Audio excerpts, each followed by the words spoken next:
ಇಕ್ಕಟ್ಟಿನಲ್ಲಿ ಯೆಹೋವನಿಗೆ ಮೊರೆಯಿಟ್ಟೆನು, ಆತನು ಸದುತ್ತರವನ್ನು ದಯಪಾಲಿಸಿದನು.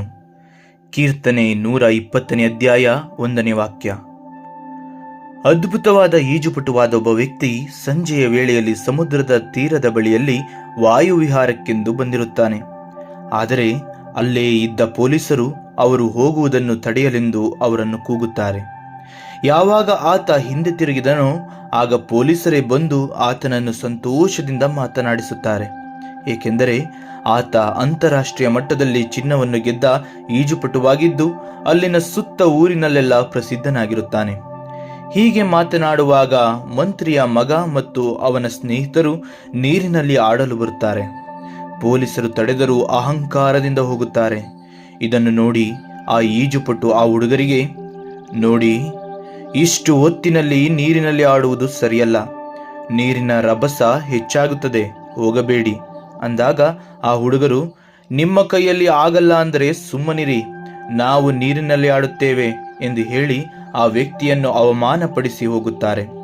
ಸ್ವಲ್ಪ ಹೊತ್ತಿನ ನಂತರ ಒಬ್ಬ ಹುಡುಗ ಆಡುತ್ತಾ ಇರುವಾಗ ಅಲೆಯ ರಭಸಕ್ಕೆ ಸಿಕ್ಕಿ ಮುಳುಗಲು ಪ್ರಾರಂಭಿಸಿದ. ಜೊತೆಯಲ್ಲಿ ಇದ್ದ ಹುಡುಗರು ಎಷ್ಟೇ ಶ್ರಮಿಸಿದರೂ ಕಾಪಾಡಲಾಗದೆ ಪೊಲೀಸರ ಬಳಿ ಸಹಾಯ ಬೇಡಿದರು.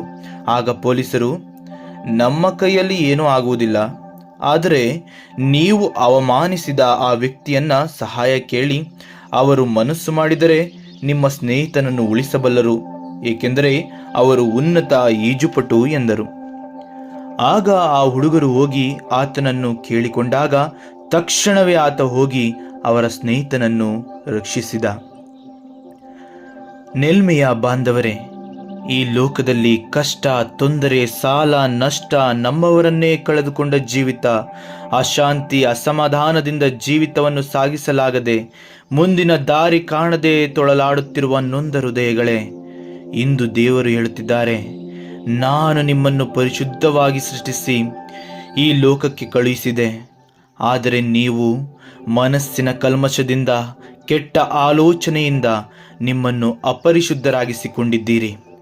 ಆದರೆ ಇಂದು ನಿಮ್ಮ ಅಪರಿಶುದ್ಧತೆಯ ಜೀವಿತವನ್ನು ಬಿಟ್ಟು ನನ್ನನ್ನು ಮೊರೆ ಇಡುವುದಾದರೆ ನೀವು ಎಂಥ ಇಕ್ಕಟ್ಟಾದ ಸಂಕಷ್ಟಗಳಲ್ಲಿ ತೊಳಲಾಡುತ್ತಿದ್ದರೂ ನಾನು ನಿಮ್ಮನ್ನು ಬಿಡಿಸುತ್ತೇನೆ ಎನ್ನುತ್ತಿದ್ದಾರೆ. ಪ್ರಿಯರೇ, ತನ್ನನ್ನೇ ರಕ್ಷಿಸಿಕೊಳ್ಳಲಾಗದ ಮನುಷ್ಯ ನಿಮ್ಮನ್ನು ನಡು ನೀರಿನಲ್ಲಿ ಕೈಬಿಡಬಹುದು. ಆದರೆ ಸರ್ವವನ್ನು ಮಾಡಲು ಶಕ್ತನಾದ ದೇವನಲ್ಲಿ ಮೊರೆಯಿಟ್ಟರೆ ಆತನು ಎಂದಿಗೂ ಕೈ ಬಿಡುವುದಿಲ್ಲ, ರಕ್ಷಿಸಿಯೇ ರಕ್ಷಿಸುತ್ತಾನೆ. ಜೈ ಯೇಸು ಕ್ರಿಸ್ತ.